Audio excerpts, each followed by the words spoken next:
नमस्कार साथियों, स्वागत है आपका हमारे यूट्यूब चैनल में। और हम देख रहे हैं हिंदी नटसट अध्ययन में पीवाईक्यू क्वेश्चन सीरीज, जो कि अभी 18 जून को पेपर होने वाला है। काफ़ी एक 4-5 दिन बचे हैं।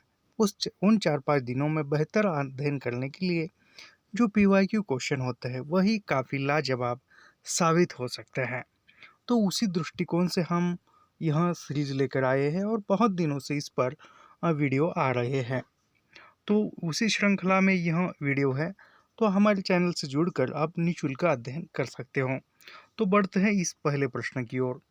प्रश्न है, समाज के बारे में ब्रह्म समाज के बारे में उपयुक्त कथन नहीं है। अभी ब्रह्म समाज के बारे में कौन सा कथन नहीं है?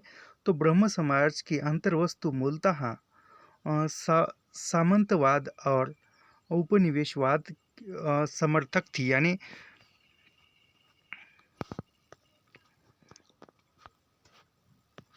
और ब्रह्म समाज की अंतर्वस्तु मूलतः सामंतवाद और उपनिवेशवाद समर्थक थी। तो यह बिल्कुल सही है।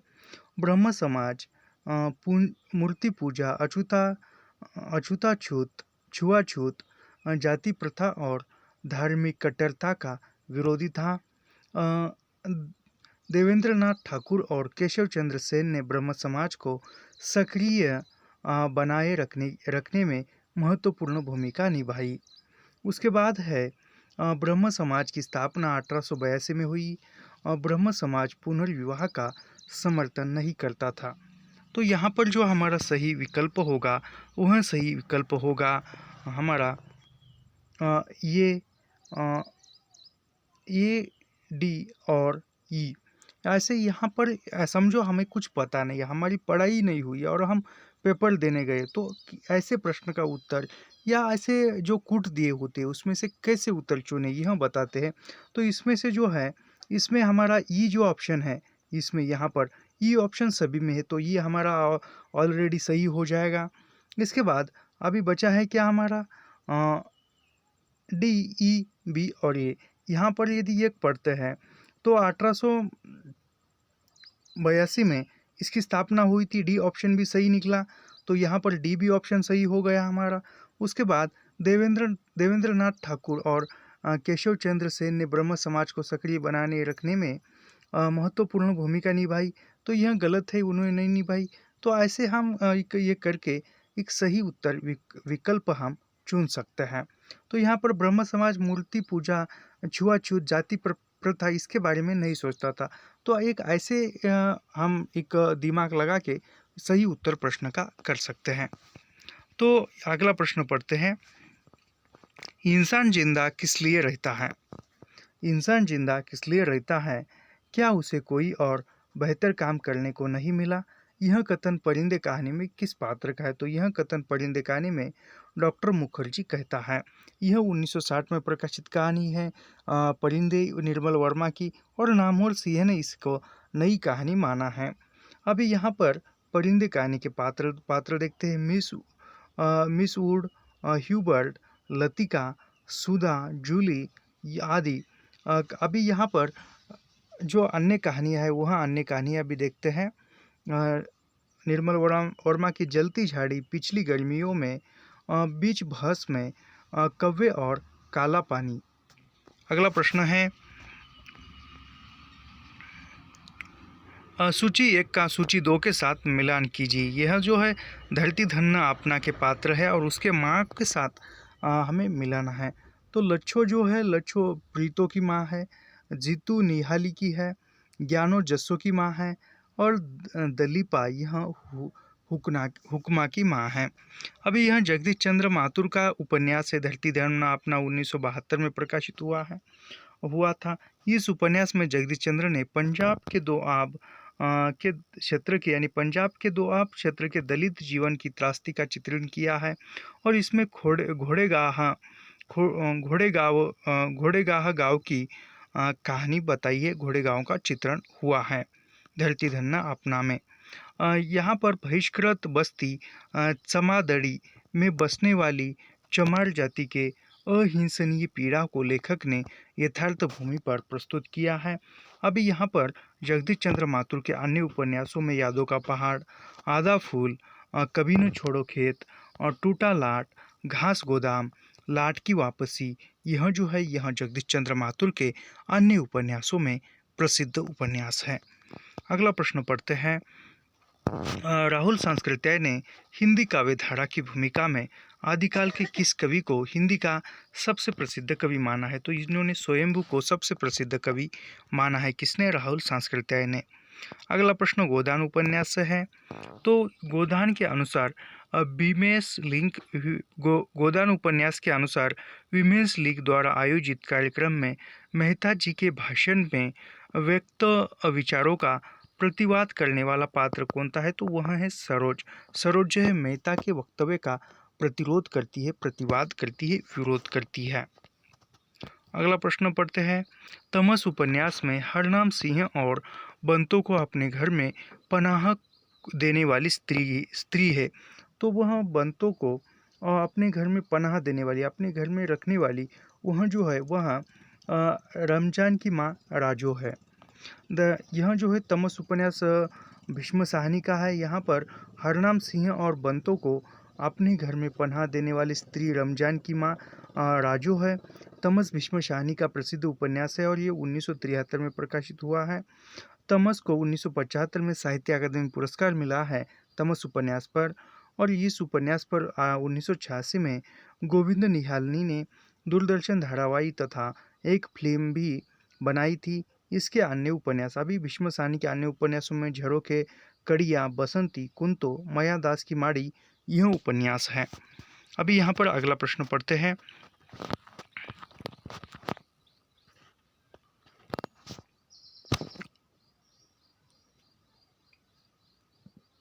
यह नाटक इस अर्थ में समकालीन नाटक है कि यह किसी भी समय के अन्याय, अत्याचार, भ्रष्टाचार, विवेक शून्यता और मनोमनेपन पर रोशनी डालता है। इस प्रहसन में व्यंग के माध्यम से जो कुछ भी कहा गया है उतना ही अधिक कहने की गुंजाइश भी है। अंधेर नगरी नाटक के संबंध में यह कथन किसका है? तो यह कथन सत्यप्रकाश मिश्र का है। सत्यप्रकाश मिश्र का है अंधेर नगरी नाटक के बारे में। अंधेर नगरी यह 1881 में प्रकाशित नाटक है और यह भारतेंदु हरिश्चंद्र द्वारा लिखित नाटक है। यह एक प्रहसन प्रकार में आता है। अभी यहाँ पर व्यंग के माध्यम से जो कुछ भी कहा गया है उतना ही अधिक कहने की गुंजाइश है। अंधेर नगरी नाटक के संबंध में यह कथन आलोचक सत्यप्रकाश मिश्र का है। अंधेर नगरी नाटक के लेखक भारतेंदु हरिश्चंद्र है, जो अभी बताया। इस नाटक का प्रकाशन 1881 में हुआ था। इसके अन्य अभी भारतेंदु के अन्य नाटकों में वैदिक हिंसा, हिंसा न बहुती, विषय विषमोधम, प्रेम जोगिनी, भारत दुर्दशा, नील देवी, सती प्रताप यह भारतेंदु के अन्य नाटक हैं। अगला प्रश्न है। कहन कहन श्याम संदेश एक मैं तुम पे आओ, कहन समय संकेत कहूँ अवसर नहीं पायो। उपयुक्त काव्य पंक्तियाँ अष्टछाप की किस कवि की है? तो यह नंददास की पंक्तियाँ है, याद रखिए। अभी यहाँ पर नंददास जो है नंददास विठलनाथ के शिष्य थे और नंददास के गुरु का नाम विठलनाथ था, याद रखिए। और नंददास की प्रमुख रचनाओं में रास पंचायती सिद्धांत, पंचायती अनेकार्थ मंजरी, मान मंजरी, रूप मंजरी, रस मंजरी, भंवर गीत, रुक्मिणी मंगल, सुदामा चरित यह जो है नंददास की रचनाएं हैं। अगला प्रश्न पढ़ते हैं। प्रेमचंद घरमे के अनुसार किन पत्रों के खर्चे उठाने के लिए प्रेमचंद बम्बई फिल्म कंपनी में काम करने के लिए गए थे? तो यहाँ पर वो जागरण और हंस पत्रिका के खर्च उठाने के लिए या हंस पत्रिका की जमानत करने के लिए और जागरण का एक सही ढंग से ये खर्चा उठाने के लिए प्रेमचंद जो थे वह फिल्म इंडस्ट्री में या फिल्म कंपनी में गए थे। यहाँ पर इसके बारे में पढ़ते हैं। प्रेमचंद घर में के अनुसार जागरण और हंस पत्रिका का खर्च उठाने के लिए प्रेमचंद बम्बई फिल्म कंपनी में काम करने के लिए योजना बनाते थे। प्रेमचंद घर में यह लेखिका शिवरानी देवी की यह कृति है। शिवरानी देवी प्रेमचंद की दूसरी पत्नी है। अमृत राय ने की जीवनी यानी अमृत राय ने प्रेमचंद की जीवनी कलम का सिपाही नाम से लिखी है। कलम का सिपाही नाम से प्रेमचंद की जीवनी अमृत राय ने लिखी है। और तथा मदन गोपाल ने कमल का मजदूर नाम से यानी मदन गोपाल ने कलम का मजदूर नाम से प्रेमचंद की जीवनी लिखी है। यहाँ पर अगला प्रश्न पढ़ते हैं। तो अगले प्रश्नों में पिता कहानी का है। पिता कहानी के पिता ने किन 2 पुस्तकों में जिंदगी के 35 वर्ष काट दिए, यानी कौन से 2 किताबें पढ़ते हुए उन्होंने जिंदगी के 35 वर्ष काट दिए हैं, तो वह रामायण और गीता पढ़ते हुए। यह जो ज्ञान रंजन की कहानी है, ज्ञान रंजन 7वें दशक के यशस्वी कथाकार है। इनकी अन्य कहानी है ज्ञान रंजन की घंटा बहिर्गमन, अमृत, भैंस के इधर उधर, यात्रा, क्षणजीवी तथा पिता जैसी महत्वपूर्ण कहानियाँ लिखी है। अगला प्रश्न देखते हैं। कुबेरनाथ राय के निबंधों की विशेषताओं से संबंधित उपयुक्त कथन है। तो कुबेरनाथ राय के निबंधों का मूल स्रोत लोक जीवन, लोक संस्कृति और लोक शब्दावली है। बिल्कुल सही है। कुबेरनाथ राय ललित निबंध को रम्य निबंध की तुलना में व्यक्ति व्यंजक निबंध अधिक मानते हैं। यह भी बिल्कुल सही है, यानी यहाँ पर ये सही है, बी भी सही है। कुबेरनाथ राय निबंधों में मिथकों के प्रति गहरा आकर्षण है। कुबेरनाथ राय निबंधों को एक बौद्धिक कर्म मानते हैं। कुबेरनाथ राय ललित निबंध को एक पराश्रित विधा मानते हैं।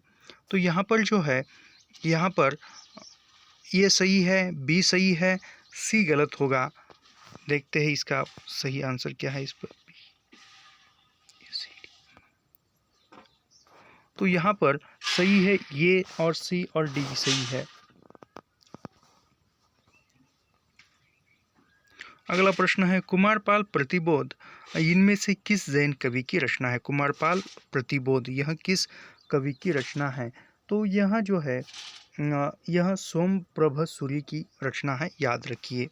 अभी यहाँ पर इसके बारे में थोड़ा सा पढ़ते हैं। कुमारपाल प्रतिबोध सोमप्रभ सूर्य की रचना है। यह गद्य पद्य में, यानी कुमारपाल प्रतिबोध यह गद्य पद्य दोनों में लिखी हुई कृति है। संस्कृत प्राकृत काव्य है। जबकि जैनाचार्य मेरुतुंग ने प्रबंध चिंतामणि नामक ग्रंथ की रचना संस्कृत भाषा ने की है। यानी जैनाचार्य की मेरुतुंग जो प्रबंध चिंतामणि किताब है वह संस्कृत भाषा में रची हुई है। और प्राकृत के पाणिनि हेमचंद्र के प्रमुख, अभी प्राकृत का पाणिनि किसको कहा जाता है, तो हेमचंद्र को कहा जाता है। और यहाँ पर हेमचंद्र के ग्रंथों में सिद्ध हेमचंद्र, शब्दानुशासन, कुमारपाल चरित्र, योग शास्त्र, प्राकृत व्याकरण, छंदानुशासन आदि। अब यहाँ पर षाडंगधर के ग्रंथों भी है। षाडंगधर ने षाडंगधर पद्धति के नाम से एक सुभाषित संग्रह बनाया। अभी यहाँ पर एक बात ध्यान देने योग्य है, जैसे कि मैं बहुत बार बताता हूँ या सभी पढ़ाने वाले बताते हैं कि PYQ क्वेश्चन का अध्ययन करना चाहिए। कम समय में अच्छा अध्ययन करने के लिए PYQ क्वेश्चन यही एक अस्त्र होता है, सफलता का शस्त्र होता है। तो यहाँ पर एक बात मैं बताता हूँ। अभी हमने क्या देखा, जैनाचार्य के बारे में रचना देखी, सोमप्रभ की रचना देखी, हेमचंद्र की रचनाएं देखी, षाडंगधर की रचनाएं देखी। यह कुमारपाल प्रतिबोध इनमें से किस जैन कवि की रचना है। इसका सही उत्तर क्या होगा, तो सोमप्रभ सूर्य यही सही उत्तर है। लेकिन हमने जैनाचार्य की रचनाएं देखी, हेमचंद्र की देखी, षाडंगधर की देखी महत्वपूर्ण बातें। तो कभी भी हम जो PYQ क्वेश्चन का अध्ययन करते हैं तो इस प्रकार करना चाहिए। तो यहाँ पर कुमारपाल प्रतिबोध यह सोमप्रभ सूर्य की रचना है, इतना पढ़कर आगे नहीं बढ़ना चाहिए। तो यह जो बाकी के पर्याय है, विकल्प है, उन विकल्पों के भी हम कुछ पॉइंट निकाले जो महत्वपूर्ण होते हैं, पूछे जाने योग्य होते हैं। जैसे कि यहाँ पर कुमारपाल प्रतिबोध इनमें से किस जैन कवि की रचनाएं हैं, तो वह सोमप्रभ की है। तो सोमप्रभ की सिर्फ एक ही रचना न देखकर यह गद्य पद्यमय शैली में इसके बारे में ये पूछना, फिर हेमचंद्र की रचनाएं, महत्वपूर्ण रचनाएं याद करना, यह ऐसा PYQ क्वेश्चनों का अध्ययन करना चाहिए। अभी यहाँ पर अगला प्रश्न है धूमिल की नक्सलबाड़ी मोचीराम, धूमिल की जो कविता है नक्सलबाड़ी मोचीराम और अकाल दर्शन, यह कविताएं किस संग्रह में है। तो यह कविता जो है सड़क से संसद तक 1972 में प्रकाशित यह काव्य कृति थी और इसमें यह कविताएं थी। नक्सलबाड़ी, मोचीराम, अकाल और दर्शन, यह 1972 में प्रकाशित सड़क से संसद तक इस काव्य संकलन में यह कविताएं संकलित थी। यहाँ पर धूमिल की अन्य रचनाओं में देखते हैं सुदामा पांडे, यानी धूमिल का पूरा नाम सुदामा पांडे था। इनकी कविता नक्सलबाड़ी, मोचीराम, यह अकाल दर्शन, यह संसद से सड़क तक 1972 में प्रकाशित थी। इनके अन्य काव्य संग्रहों में कल सुनना मुझे 1967, सुदामा पांडे का प्रजातंत्र 1984, इसके अन्य काव्य संग्रहों में दीनारंभ 1967, मायादर्पण 1967, जलसाघर 1973 तथा मगध, यह श्रीकांत वर्मा के काव्य संग्रह है मगध। ये है दीनारंभ 1967, मायादर्पण 1967, जलसाघर 1973, यह जो है श्रीकांत वर्मा की कविता संग्रह है। अगला प्रश्न देखते हैं, घनानंद की काव्य पंक्ति काहू कस पाए सु कैसे कल पाए है कौन सा अलंकार है? तो इसमें कौन सा अलंकार है? तो इसमें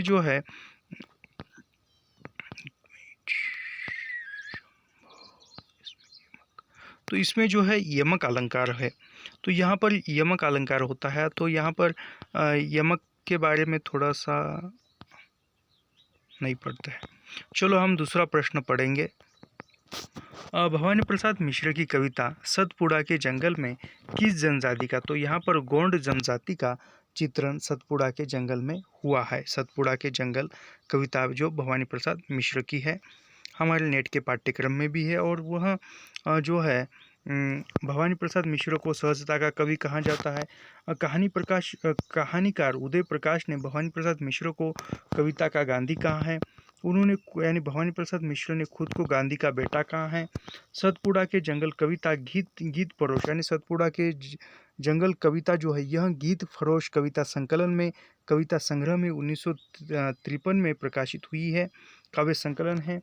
इनके अन्य काव्य संग्रह यानी भवानी प्रसाद मिश्र के अन्य काव्य संग्रहों में कमल के फूल, सतपुड़ा के जंगल, पानी की दीनता, टूटने का सुख, गीत फरोश, यह उनके कविता संग्रह है। अगला प्रश्न है, अंजू दीदी नाटक का मंचन रंगभूमि द्वारा टॉकीज इलाहाबाद के हॉल में 22 जनवरी 1956 को हुआ। इस नाट्य प्रस्तुति के निर्देशक थे तो इसके निर्देशक श्रीराज जोशी है। अंजू दीदी यह 1955 में प्रकाशित नाटक है। अंजू दीदी नाटक का मंचन रंगभूमि द्वारा लक्ष्मी टॉकीज के 22 जनवरी 1956 को हुआ। यह नाट्य प्रस्तुति के निर्देशक राज जोशी थे। अभी यहाँ पर उपेंद्र नाथ आश्क के अन्य नाटक देखते हैं। लक्ष्मी का स्वागत जो 1935, स्वर्ग की झलक 1940, छठा बेटा 1940, जय पराजय 1937, देवताओं की छाया 1940, अंजू दीदी 1955, लौटता हुआ दिन 1972, कैद उड़ान आदि। जैसे कहा जाए तो अगला प्रश्न पढ़ते हैं, एक मिनट।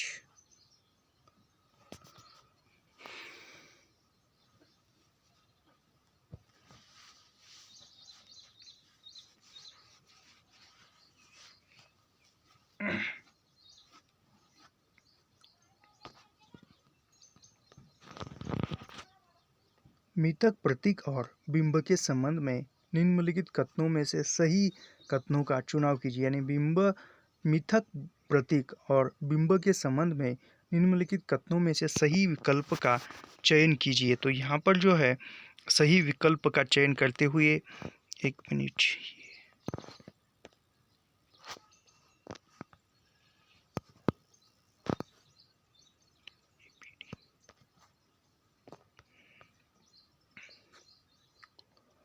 अरस्तु ने अपने ग्रंथ पोएटिक्स में मिथक का प्रयोग कथानक, आख्यानमूलक रचना तथा मनगढ़ंत ढंग कथा के लिए किया है। बिल्कुल सही है। अगला है नगेंद्र लिखते हैं। नगेंद्र बिंब के बारे में नगेंद्र लिखते हैं, काव्य बिंब यह शब्दार्थ के माध्यम से कल्पना द्वारा निर्मित एक ऐसी मानस छवि है जिसके मूल में भाव की प्रेरणा होती है। यह भी बिल्कुल सही है। उसके बाद है प्रतीक प्रतिरूप न होकर निरूपण होता है। कलाकार के भावों के प्रेक्षण का माध्यम होता है। तो यहाँ पर ऑप्शन क्रमांक ये हमारा सही होगा, ए बी डी। तो अगला प्रश्न है, यहाँ पर बिंब के बारे में पढ़ते हैं और भी जानकारी जो परीक्षा में पूछे जाने योग्य है। मिथक, प्रतीक और ये अभी अरस्तु ने अपने पोएक्टिस ग्रंथ में मिथक का प्रयोग कथानक, आख्यानमूलक रचना तथा मनगढ़ंत कथा के लिए किया गया है। नगेंद्र लिखते हैं, मिथक के बारे में, काव्य बिंब शब्दार्थ के माध्यम से कल्पना द्वारा निर्मित एक ऐसी मानस छवि है जिसके मूल में भाव की प्रेरणा रहती है। उसके बाद है प्रतीक रूप न होकर निरूपण होता है, यानी प्रतीक किसी का रूप न होकर उसका निरूपण होता है। कलाकार के भावों के प्रेरणा का माध्यम होता है, यानी कलाकार के भावों की प्रेरणा का माध्यम क्या होता है, तो प्रतिरूप होता है, प्रतीक रूप होता है। बिंब रचना काव्य का मुख्य व्यापार है, यानी बिंब जो है काव्य का मुख्य व्यापार है। बिंबों के द्वारा कवि वस्तु, घटना, गुण, व्यापार, विशेषता, विचार आदि साकार तथा निराकार पदार्थों और मानस क्रियाओं को प्रत्यक्ष एवं इंद्रिय ग्राह्य बनाता है। काव्य अपने इसी व्यापार में अन्य शास्त्रों या विज्ञानों से भिन्न है। बिंब किसी अप्रस्तुत वस्तु का मानसिक या काल्पनिक रूप है, यानी बिंब क्या है, तो बिंब किसी अप्रस्तुत या किसी मूर्त रूप का काल्पनिक रूप है या काल्पनिक चित्र है। अगला प्रश्न है, नीचे दो कथन दिए हुए हैं, तो उनमें से पहला कथन है 1936 में प्रगतिशील लेखक संघ की स्थापना हुई और उसी वर्ष वार्षिक सम्मेलन के सभापति प्रेमचंद हुए। बिल्कुल सही है।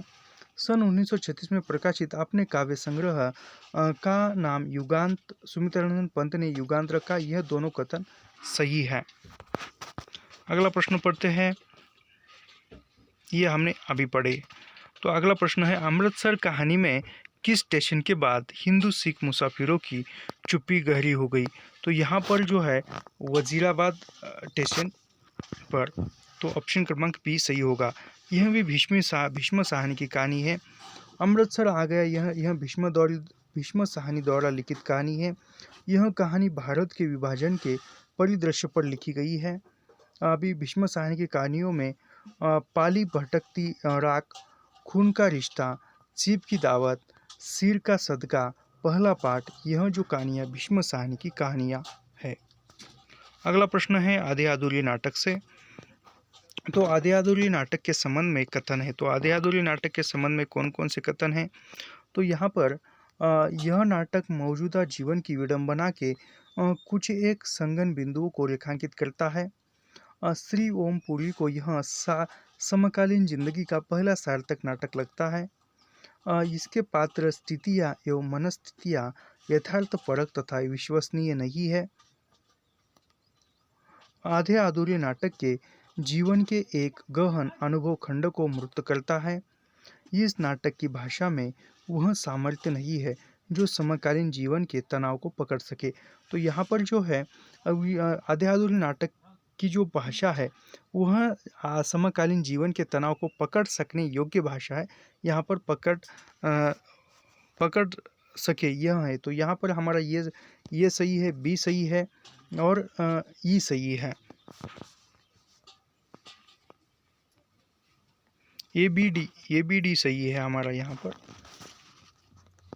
ये सही है। आधे अधूरे यह मोहन राकेश द्वारा 1969 में प्रकाशित नाटक है और यह इसके बारे में हम पढ़ा। यह नाटक मौजूदा जीवन की विडंबना कुछ एक संगन बिंदुओं को रेखांकित करता है। ओम शिवपुरी को यह जो इस नाटक में जो पुरुष पात्र है, पुरुष 1, पुरुष 2, पुरुष 3, पुरुष 4 की जो भूमिका में सिर्फ एक ने ही वह ओम पुरी ने ही वह पात्र निभाए हैं। समकालीन जीवन का सार्थक नाटक माना है और इस नाटक को मील का पत्थर भी कहा जाता है। आधे अधूरे आज के जीवन के गहन अनुभव खंडन को मूर्त करता है। आधे अधूरे नाटक को मील का पत्थर कहा जाता है। अगला प्रश्न है,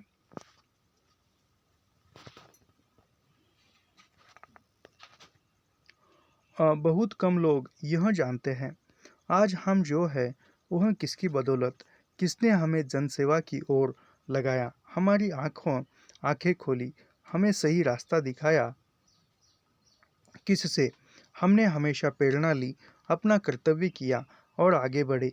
बकरी नाटक का यह उक्त संवाद किस पात्र का है? तो यह जो संवाद है सिपाही का है, सिपाही का नहीं, युवक का है, दुर्जन का है।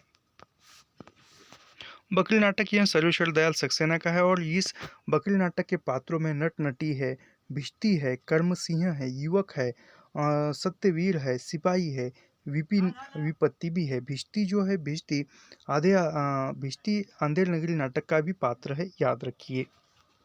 इसके बाद सर्वेश्वर दयाल सक्सेना के नाटकों में बकरी 1974, यह नाटक की पहली प्रस्तुति यानी बकरी नाटक की पहली प्रस्तुति जो है जननाट्य मंच द्वारा 13 जुलाई 1974 को हुई, जो त्रिवेणी कला संगम नई दिल्ली उद्यान रंगशाला में हुआ था। अभी सर्वेश्वर दयाल के नाटकों में बकरी नाटक 1974, लड़ाई 1979 और आप गरीबी हटाओ 1981, यह जो है नाटक है सर्वेश्वर दयाल सक्सेना के नाटक है। अगला प्रश्न है, भारत दुर्दशा नाटक से संबंधित कौन से कथन उपयुक्त है? इस नाटक में 5वें अंक का स्थान किताब खाना है, बिल्कुल सही है। इस नाटक में सत्यानाश फौज का प्रवेश दूसरे अंक में होता है। यहाँ पर पढ़ते हैं, 1 मिनट।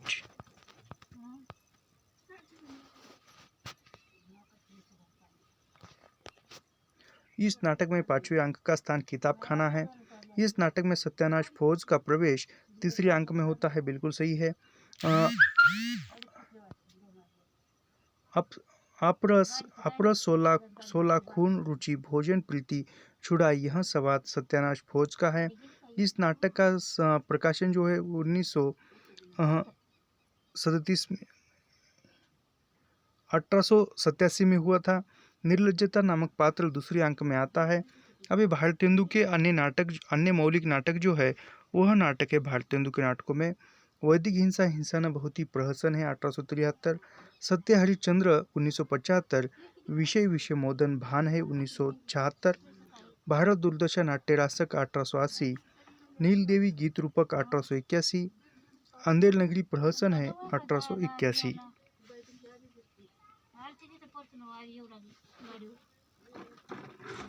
अगला प्रश्न है, ईदगाह कहानी के संबंध में उपयुक्त कथन है। हामिद को अपने अब्बाजान एवं अम्मी जान के न होने का दुख था।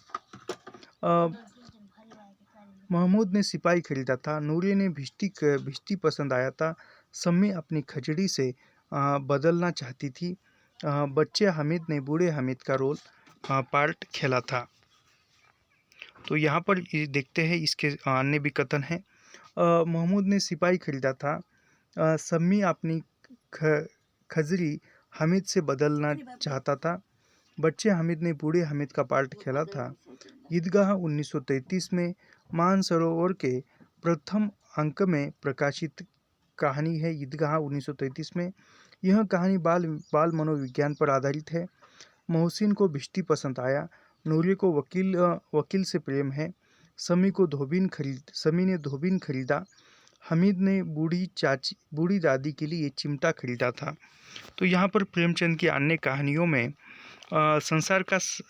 दुनिया का सबसे अनमोल रतन, सोजे वतन, दो बैलों की कथा, अलगोजा, नरक का मार्ग, नैराश्य, पूस की रात, कफन, सवा सेर गेहूँ, नमक का दरोगा, दूध का दाम, यह जो है महत्वपूर्ण कहानियाँ हैं प्रेमचंद की। अगला प्रश्न है, महात्मा गांधी की अध्यक्षता में गठित लिपि सुधार समिति के संयोजक कौन थे? तो यहाँ पर काका कालेलकर थे और इसके बारे में हम पढ़ेंगे विस्तार से थोड़ा सा। महात्मा गांधी की अध्यक्षता में गठित लिपि सुधार समिति के संयोजक काका कालेलकर थे। इस सम्मेलन में कुल 14 सुझाव स्वीकार किए गए, यानी जो काका कालेलकर के संयोजन में महात्मा गांधी की अध्यक्षता में जो लिपि सुधार समिति का आयोजन हुआ था उसमें 14 सुझाव को स्वीकार किया गया। उत्तर प्रदेश सरकार ने 31 जुलाई 1947 में आचार्य देवेंद्र देव की अध्यक्षता में नागरी लिपि सुधार समिति का निर्माण किया, यानी नागरी लिपि सुधार समिति के अध्यक्ष कौन थे? तो वह आचार्य नरेंद्र देव थे और इसका गठन जो 31 जुलाई 1947 को हुआ था। और नागरी परिचालनी सभा ने 1945 में नागरी लिपि सुधार हेतु एक समिति का गठन किया। यानी नागरी लिपि सुधार हेतु जो समिति का गठन नागरी परिचालनी सभा द्वारा किया गया वह 1945 में किया गया। अगला प्रश्न है प्रताप नारायण मिश्र से संबंधित उपयुक्त कथन है। तो प्रताप नारायण मिश्र से संबंधित कथन में प्रताप नारायण मिश्र संस्कृत, उर्दू, फारसी, अंग्रेजी और बांग्ला अच्छी गति थी। यानी वह भाषा जानते थे, उर्दू, संस्कृत, उर्दू, फारसी। उन्होंने हिंदी प्रदीप पत्रिका का संपादन किया। ये दांत, भौं, आप, बात, धोखा, रिश्वत, बेगार, होली जैसे इनके उपन्यास संबंधित है।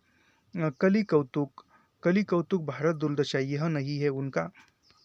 तो यहाँ पर इनके बारे में BTE सही है। इनके बारे में अन्य पढ़ते हैं। संस्कृत, उर्दू, फारसी, अंग्रेजी, बांग्ला में उनकी अच्छी गति थी। यानी वह भाषा जानते थे। दांत, भव, आप, बात, धोखा, रिश्वत, बेगार, होली जैसे विषयों पर उन्होंने निबंध लिखे हैं। कली कौतुक, भारत दुर्दशा, कली प्रताप, गो संकट यह उनकी प्रमुख कृतियाँ थी। यानी यह प्रताप नारायण मिश्र की कृतियाँ है। प्रताप नारायण मिश्र को आचार्य रामचंद्र शुक्ल ने हिंदी का एडिशन कहा। प्रताप नारायण मिश्र का जन्म 1856 में उन्नाव, उत्तर प्रदेश में हुआ था और इन्होंने हिंदी प्रदीप नामक पत्रिका का भी संपादन किया। हिंदी प्रदीप का जो संपादन है वह बालकृष्ण भट्ट ने किया था। अगला प्रश्न है यहाँ पर शक्ति कवित्व बीज संस्कार रूप काला हेतु शक्ति के संदर्भ में यह कथन किस आचार्य का है? तो यह कथन मम्मट का है।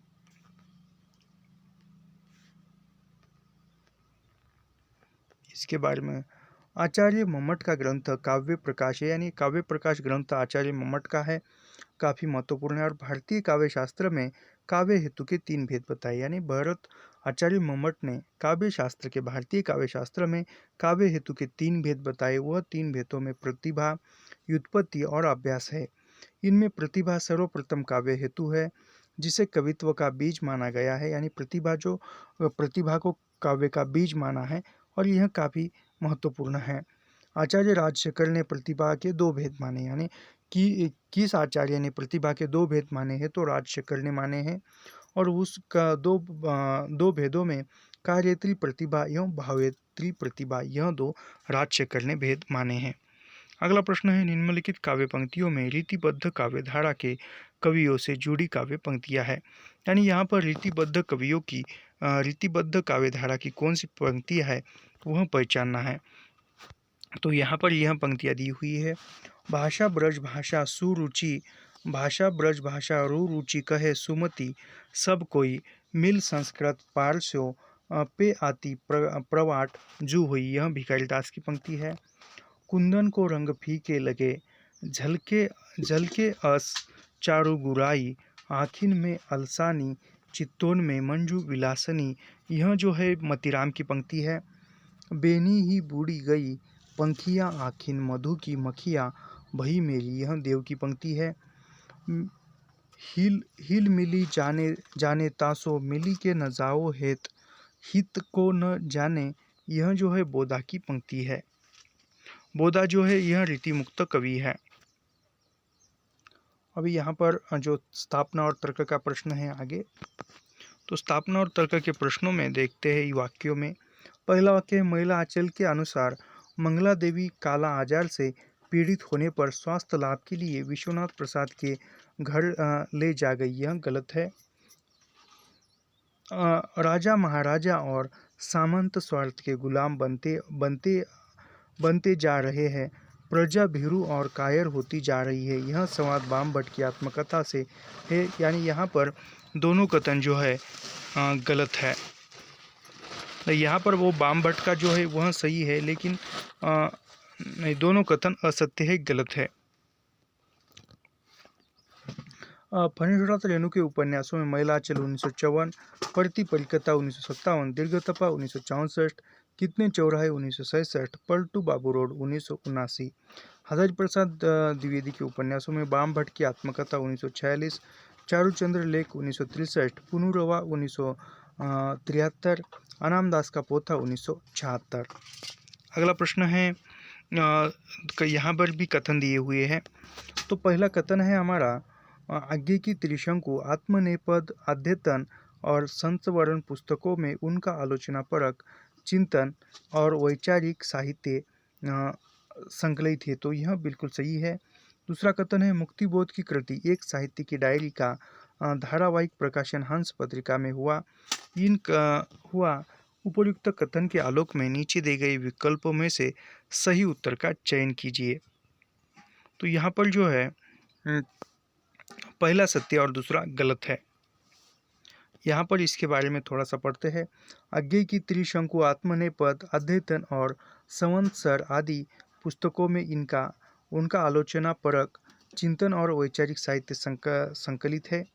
एक साहित्य की डायरी 1964 में गजानन माधव मुक्तिबोध का कथात्मक निबंध है। इसमें 13 निबंध संग्रहित, यानी एक साहित्य की डायरी में कुल 13 निबंध संग्रहित है और यह 1964 में प्रकाशित हुई है और ये एक कथात्मक निबंध संग्रह है।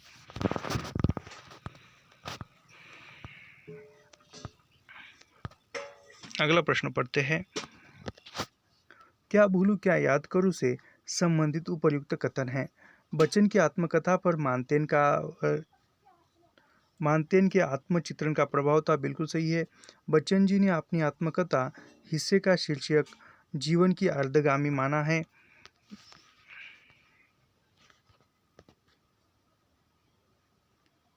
बच्चन की आत्मकथा पर मानतेन के आत्मचित्रण का प्रभाव था। बिल्कुल सही है। बच्चन ने अपनी आत्मकथा के एक हिस्से का शीर्षक जीवन की आपाधापी में प्रस्तावित किया है। बच्चन जी के जीवन और काव्य दोनों के विकास में रुबाइयात, उमर खयाम और उसके अनुवाद का विशेष योगदान है। हरिवंशराय बच्चन की आत्मकथा 4 भागों में, यानी हरिवंशराय बच्चन की आत्मकथा 4 भागों में है और 4 भागों में से पहला भाग है क्या भूलूं क्या याद करूं 1969, नीड का निर्माण फिर 1970, बसेरी से दूर 1977, 10 द्वार से सोपान तक 1985। अगला प्रश्न है, भारतेंदु हरिश्चंद्र के संबंध में निम्नलिखित कथनों में से कथन है। अभी भारतेंदु हरिश्चंद्र के संबंध में कौन से कथन है यहाँ पर पढ़ते हैं। तो पहला कथन है, भारतेंदु ने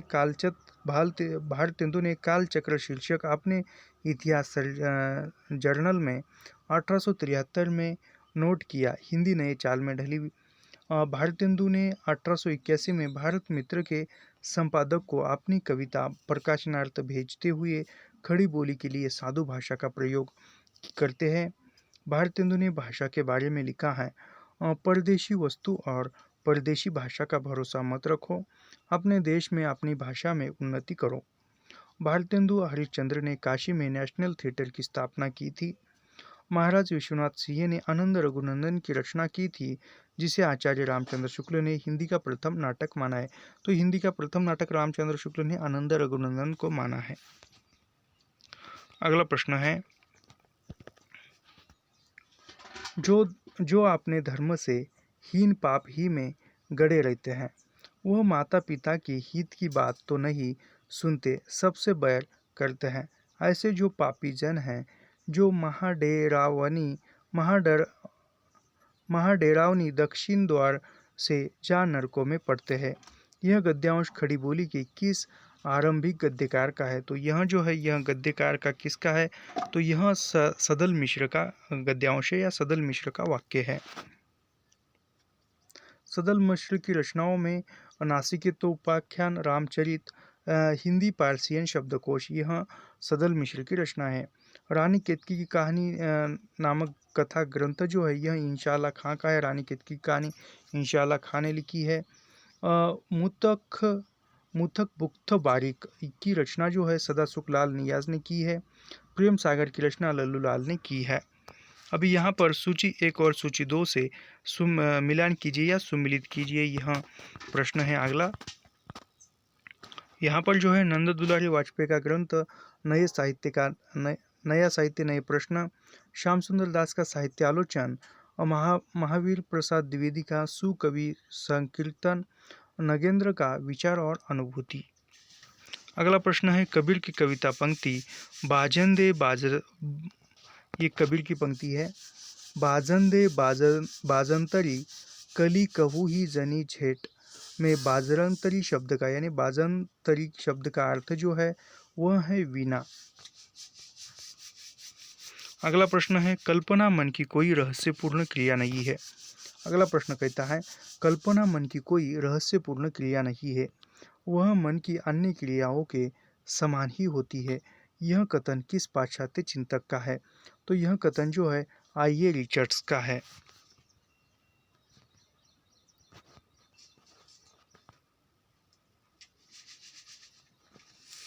यहाँ पर देखते हैं यह कथन रिचर्ड का तो है। रिचर्ड्स को अंग्रेजी साहित्य में प्रथम बार व्यापक और व्यवस्थित सौंदर्य शास्त्र के निर्माण का श्रेय दिया जाता है, यानी अंग्रेजी साहित्य में सौंदर्य शास्त्र का निर्माण करने वाला जो है रिचर्ड है। और रिचर्ड के ग्रंथों में the principle of literary criticism, practical criticism, science and poetry, the philosophy of rhetoric, यह जो है रिचर्ड्स का ग्रंथ है। अभी क्रोचे के बारे में पढ़ते हैं। क्रोचे जो है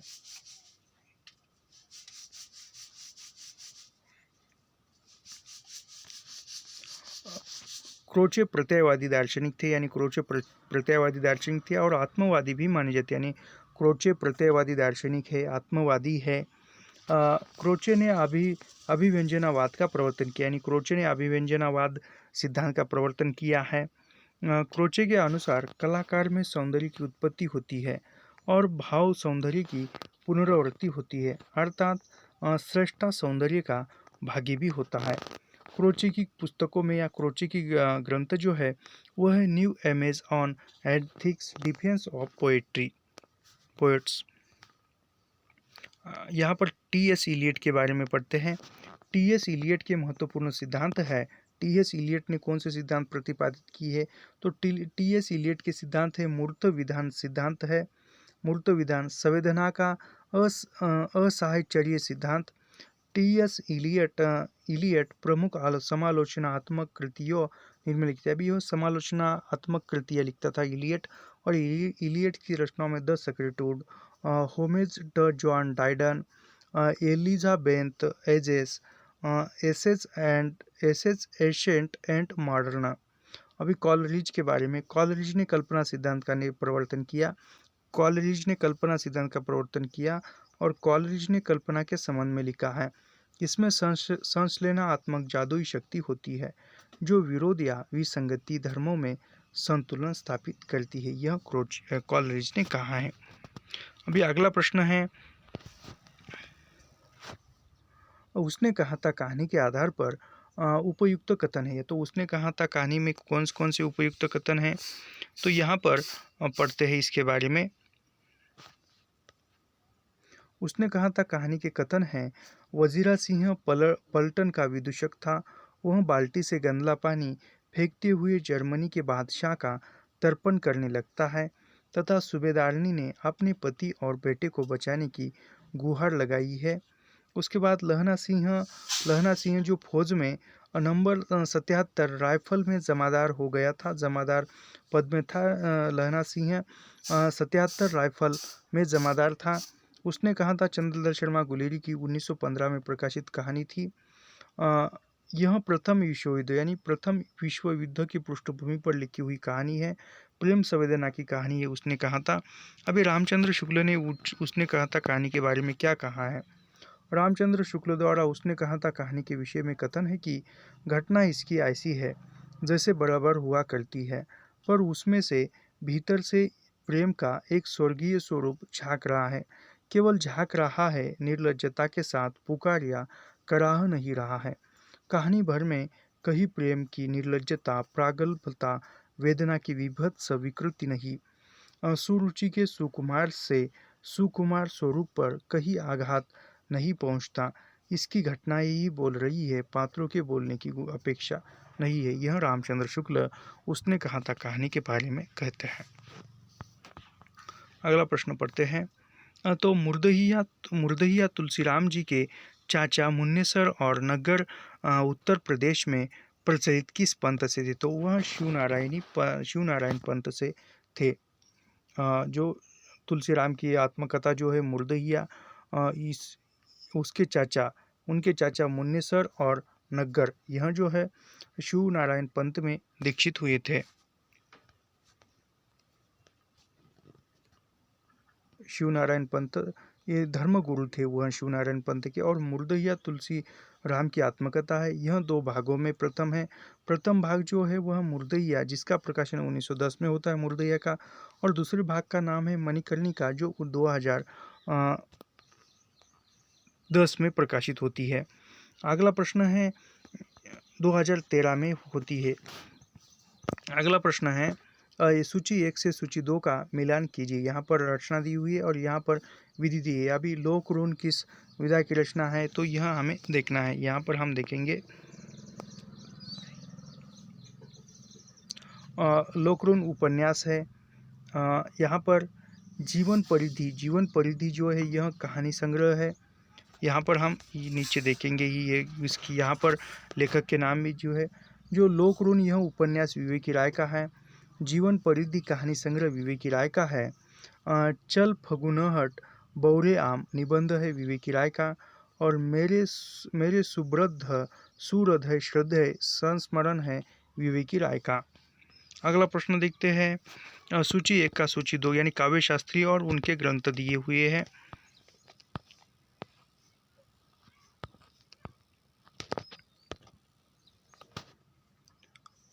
यहाँ पर बेनेडेतो क्रोचे का एंथेटिक्स है। मैथ्यू आर्नल्ड का स्टडी ऑफ पोएट्री है। होरेंस का द आर्ट ऑफ पोएट्री है। और आई ए रिचर्ड्स का प्रैक्टिकल क्रिटिसिज्म है। अगला प्रश्न है मजदूरी और प्रेम निबंध में गुरु नानक का कथन भोले भाव मिले रघुराई किसके संदर्भ में है? तो यह कथन किसान के संबंध में है। भोले भाव मिले रघुराई किसान के संबंध में कहते हैं। मजदूरी और प्रेम निबंध में गुरु नानक का कथन भोले भाव मिले रघुराई किसान के संदर्भ में प्रयुक्त हुआ है। मजदूरी और प्रेम सरदार पूर्ण सिंह का एक प्रसिद्ध निबंध है जिसमें निरंतर कर्म करते रहने की प्रेरणा दी गई है। यह प्रेम परक निबंध है, यानी एक प्रेम परक निबंध है मजदूरी और प्रेम। इस निबंध में सर्वप्रथम लेखक ने हल चलाने वाले किसान के जीवन को प्रस्तुत करते हुए उसे स्वभाव से साधु, यानी किसान को स्वभाव से साधु कहा है, त्यागी एवं तपस्वी बताया है। खेत उसकी यज्ञशाला, यानी किसान की हल चलाने वाले का जीवन में किसान का चित्रण है जो निबंध का प्रथम भाग है। और उसमें वह खेत ही उस किसान की यज्ञशाला है और वह अपने जीवन को तपाते हुए अपनी मेहनत के कणों के फसल रूप में उगाता है। सरदार पूर्ण सिंह के निबंधों में आचरण की सभ्यता, कन्यादान, पवित्रता, अमेरिका का मस्त कवि, वर्ल्ड हिटमैन यह प्रसिद्ध निबंध है। अगला प्रश्न है शेखर जीवनी भाग 1 में किन पश्चिमी विचारकों के नाम आए हैं? तो यहाँ पर जो है कार्ल मार्क्स का नाम आया है, नीत्शे का आया है और त्रोत्स्की का नाम आया है। इन 3 पाश्चात्य विचारकों का नाम आया है। आगे एक जीवनी यह जो है शेखर एक जीवनी यह आगे द्वारा लिखित उपन्यास है। और यह जो है कहते हैं इसके बारे में शेखर एक जीवनी के प्रस्तावना में या भूमिका में कहते हैं कि शेखर एक जीवनी आगे द्वारा लिखित उपन्यास है। यह 2 भागों में विभाजित है। प्रथम भाग का प्रकाशन 1940 में हुआ था और द्वितीय भाग का प्रकाशन 1944 में।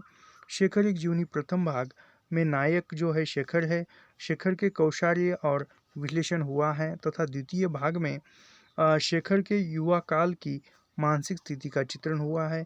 आगे द्वारा रचित उपन्यास, अभी आगे के उपन्यासों में जो शेखर एक जीवनी का भाग 1 1940 और भाग 2 1944, नदी के द्वीप 1951 और अपने अपने अजनबी 1961। अगला प्रश्न है यह कहानी यह भी जो मनु भंडारी की है, यह कहानी यह भी के अनुसार काव्य सत्य कथन है। तो यहाँ पर कौन कौन से सत्य कथन हैं? यह कहानी के अनुसार सत्य कथन इस प्रकार है।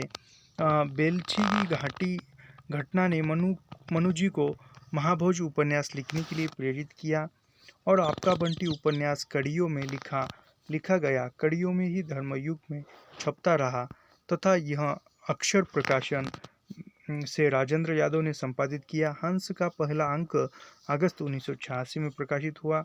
एक कहानी यह भी मनु भंडारी द्वारा रचित उपन्यास विधा की रचना है, जो आत्मकथात्मक शैली में लिखा हुआ यह उपन्यास है। अगला प्रश्न है, कालक्रम के अनुसार निम्नलिखित पाश्चात्य काव्यशास्त्रियों को पहले से बाद में लगाइए। तो यहाँ पर जो है लोजाइंस का समय जो है प्रथम शताब्दी है, डायडन का समय 1631 से 1700 है, विलियम्स का समय 1770 से 1850 है और टी.एस. इलियट का समय 1888 से 1965 है। आई.ए. रिचर्ड्स का समय 1893 से 1979 है। यानी सही क्रम में देखा जाए तो लोजाइंस, Dryden, Williams, Wordsworth, T S. Eliot, I A. Richards, यह सही क्रम है यहाँ पर। उर्वशी के स्त्री पात्र है। अभी उर्वशी के स्त्री पात्र कौन कौन से हैं? तो यहाँ पर उर्वशी के स्त्री पात्रों में सुनंदा है, उसके बाद है स्वस्ति है और निपुणिका है। यह तीन जो स्त्री पात्र है उर्वशी के पात्र है, जो दिनकर की रचना है।